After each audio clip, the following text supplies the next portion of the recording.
Hey guys, so today we're talking happiness.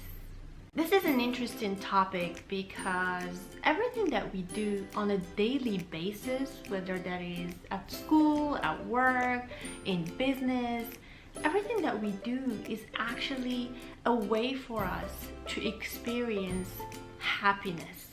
And for most people, happiness is something that is hard to achieve and something that is like a concept that only exists in romantic movies, when the reality is pretty different. I remember this time when I was a student and I had my friend Eric from George Mason University, and I told him, Eric, what are your dreams? What are your goals? And he was like, to be happy. And I was like, is that it?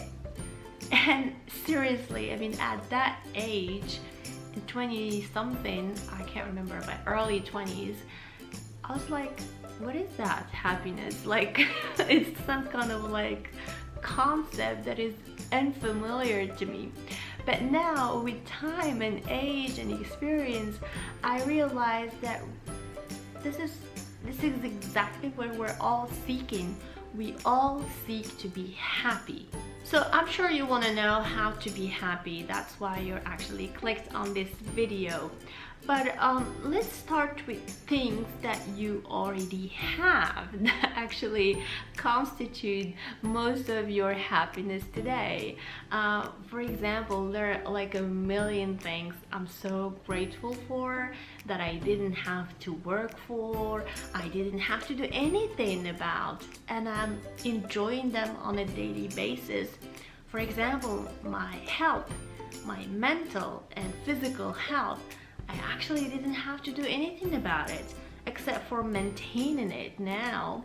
But I was given this gift, and undeniably it does contribute hugely to my happiness today. I was also grown up and brought up in a family that is very loving and caring. So my parents, I didn't have to choose my parents or select them or interview them.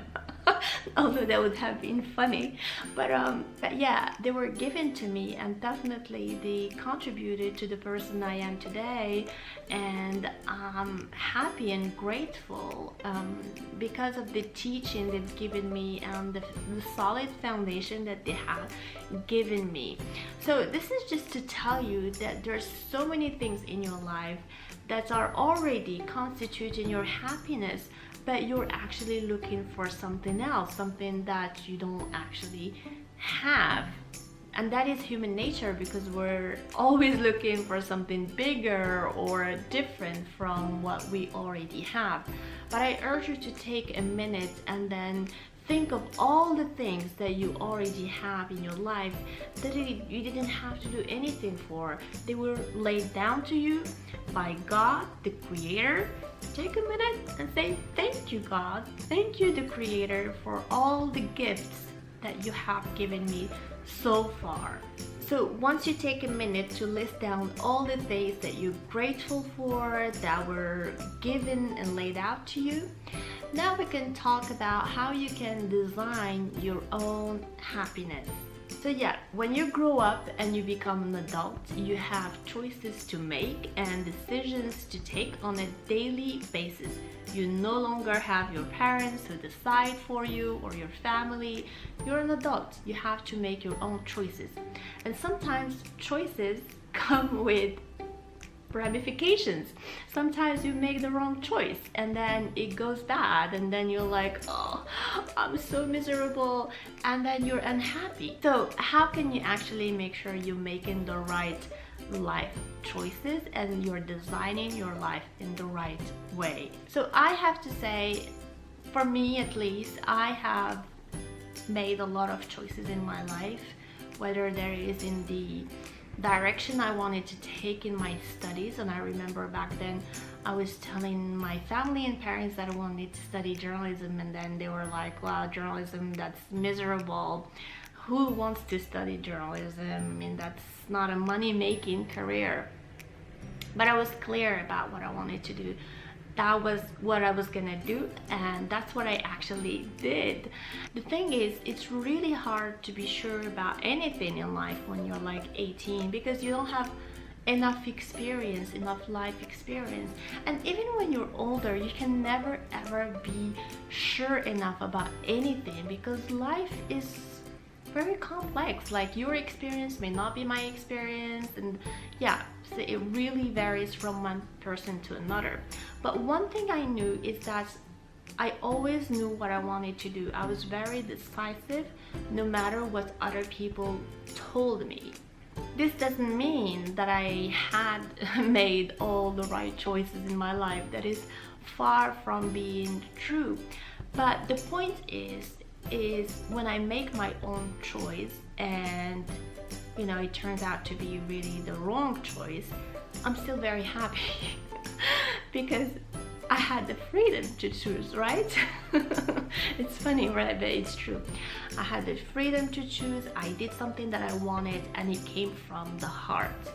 Now, this is a really important notion for me, because I went through a lot of hardship particularly during my years in the US and the UK as a student. A lot of people think like when you're studying in the US, it's just like Beverly Hills life, but it wasn't for me at all. So I was working literally once a week after I got to the States. Meaning, as soon as I arrived, I was looking for a job, and then bam, I found a job, and I was working every night from 5 to 9 p.m. And I remember it was very difficult, because during the day I was at school from 8 in the morning to like 4, and then heading to the job in the evenings.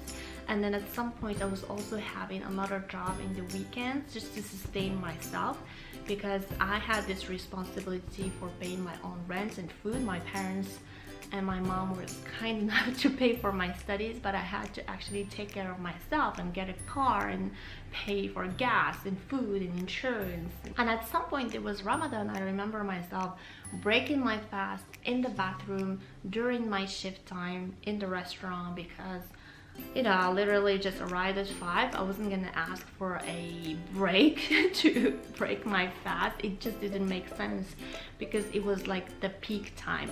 But I could actually say I'm going to the bathroom for like 2 seconds.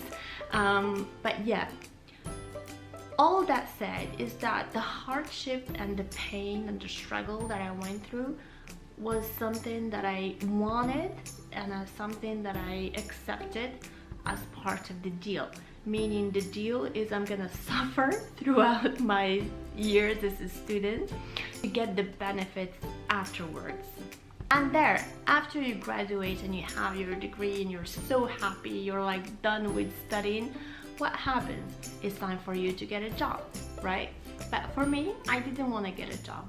I wanted to start my own business. And this is another thing that I had to make a choice of, which is saying no to like a big fat salary and a comfortable life, when my parents and family were like, you could just get a job and be very comfortable. But I didn't want to go down that road, because the way I wanted to design myself is pretty different.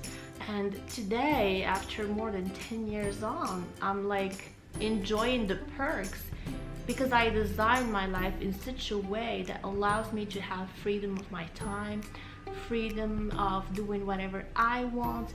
Whereas if I had chosen that job at the beginning of my career, chances are I would still be doing that job. So what you already have is a gift from God, and you should really be grateful and thankful for. But then there are some choices that you have to make in life. And these choices, you have definitely to assume them, whether that is to choose your life partner. That's not an easy thing to do. That's something really hard, because it's the person you're gonna live with throughout your life. Hopefully, I mean, that's the goal, right? And also how you want to live your life, how you want to design it, how you want to, what are your values. And it's important to know all of this, but to be able to come up with the answer, to me, it always has to do with listening to your heart. You can't be happy if your mind is telling you one thing and your heart is telling you something else. That's impossible. That you will never ever be happy. So to be happy, your mind and heart should be on the same level, synchronized. They're working together as friends. So even sometimes when I make the wrong choice or the experience turns out to be bad, I feel like it's okay. Like I don't have regrets because I did everything I wanted to do.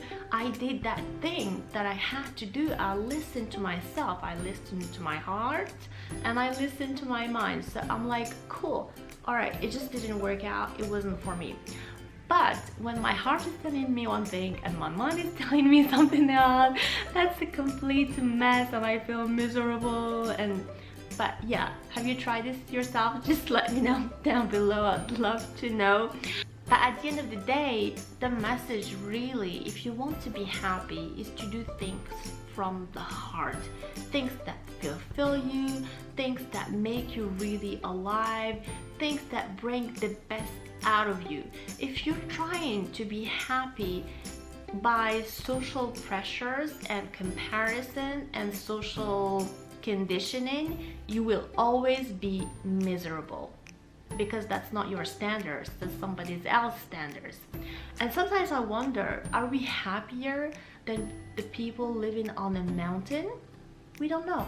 Like we can measure how much money you have in the bank, we can measure how much is worth your house or your car, but we can never measure one's happiness and success.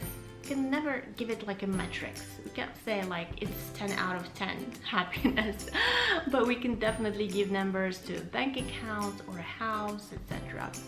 So I really urge you to think about what you're doing today, what you're striving for, what you want in your life. Is it something that actually is aligned with your values? Does it really represent you, your vision, your mission in this life? Is this something that you really want? Or is it because your mom, dad, auntie, uncle, brother, sister imposed upon you? So always make sure, if you want to be happy in this world, to work and do things from the heart. Don't think really about the money.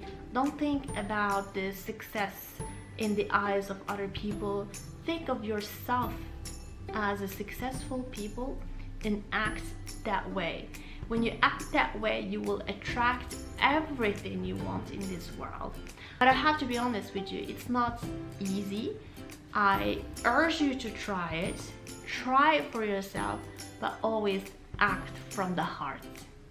Alright guys, I hope you enjoyed today's video. Definitely subscribe to my channel if you haven't done so already, and hit the like button, and also leave me a comment down below. Let me know, what is happiness to you? How do you define happiness? Alright, so stay in touch and I'll see you very soon. Bye!